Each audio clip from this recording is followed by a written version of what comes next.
I don't even think Taylor Swift could write a song that encapsulates how sick to my stomach and depressed I am right now after the Denver Broncos lose an absolutely gut-wrenching, heartbreaking game in which they dominated the Kansas City Chiefs. Bo Nix should have on his resume that he went in on the fourth quarter and beat Patrick Mahomes. But because of a last-second field goal block, the Kansas City Chiefs remain unbeaten. The Denver Broncos drop another loss in the win column. And even though it's gut-wrenching, there are some huge silver linings in this. I do not think this will set the Denver Broncos back. This proves to me that we are the team that we all thought we were before that Baltimore game, that we will make the playoffs and we're going to make some noise. I know the Kansas City Chiefs do not want to play us again. So we're going to break down just the great news out of this game, why it was a good game, even though we're all sick to our stomachs and probably don't have voices because we were screaming at that blocked field goal, and how wild some of these missed calls or just blatant horrible calls for the Kansas City Chiefs were, and really the NFL wanting the Kansas City Chiefs to be the first team to ever three-peat. We're going to break it all down and so much more in this video. If you are sick to your stomach as well, it helps me out a ton if you like and subscribe, and at least we're all in this together. I thought of not recording, and I'm like, no, we're in this together. So I think the first pieces of absolutely fantastic news were just Bo Nix is legit. As during commercial breaks, I would switch over to Caleb Williams, who, despite being surrounded by a plethora of talent, is losing to the New England Patriots with all the wide receiver help in the world. A great tight end. He cannot get it done there.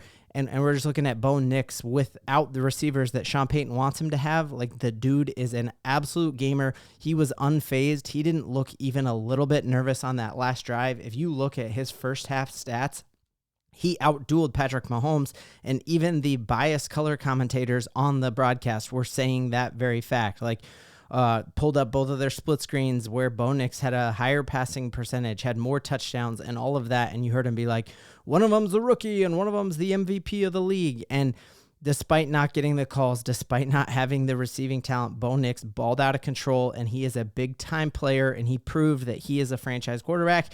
And I don't think even the haters will be able to doubt that after watching this performance by him today. And I think the other big silver lining here is that we found out that Audric Estime is legit. If anything, it puts more eyes back on Sean Payton. Like, why have we not seen him since he came off of that IR? I know he had the first ankle injury, then he had fumble issues, but dude, Audric Estime is just different. Like, he has a different burst, and he is a huge dude and hard to get down. This Kansas City defense had 0 injuries on that front and is one of the best defenses against the run. And if you take a look, Audric Estime was averaging almost 4 yards a pop, got the ball a ton of times. One of the wildest stats here was seeing the end of Javonte Williams and made me wonder, why didn't we try to trade him at the deadline, or maybe we did shop him, but this is his career low in carries, that he had 1 carry for 1 yard. And it used to be Javonte was in there for pass protection on third down. Towards the end of that game, you just saw him riding with Audric. And even as we were going in and trying to get that last-second field goal that ended up being blocked, and I will have nightmares about that for the rest of my life, you saw is Sean Payton. You couldn't have more trust than giving Audric Estime the ball during those times. I thought we saw inventive play calling from Sean Payton off the jump, and you saw Mims in the backfield, Mims getting carries, and I just was very impressed with the offensive play call. I think once Sean Payton saw what our defense was doing, he changed up on offense, and we didn't play the type of game that I think we played in the first half, not because we couldn't, but because Sean wanted to shorten that game.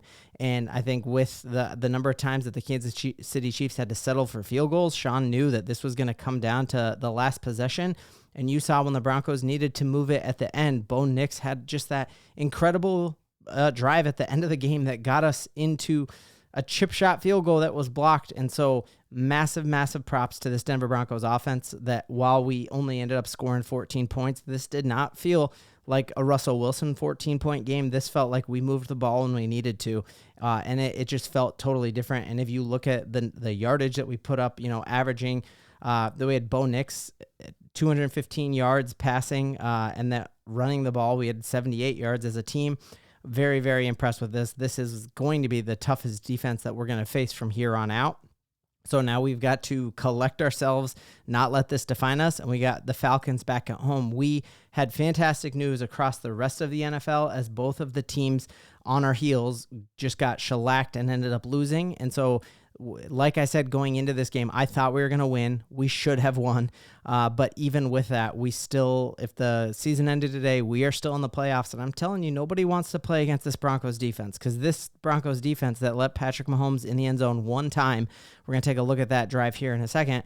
Patrick Mahomes has now scored 2 times in his last 3 games against us, and he's supposed to be like the second coming of like Tom Brady and Peyton Manning. If they had a love child, it would be Patrick Mahomes, but was not impressed with him. Loved this tweet here that they didn't beat us. They just survived us, and they just escaped us, and we get to face them again this year, last game of the season. At home, I feel very good about that. And then again, I think there's a chance that we see this Kansas City Chiefs team again in the playoffs. Now, I wanted to leave this for the very end because I don't want to sound like a sore loser who is calling out the referees and just the horrible calls on that. All season, we've seen their left tackle get a second head start on all of his plays.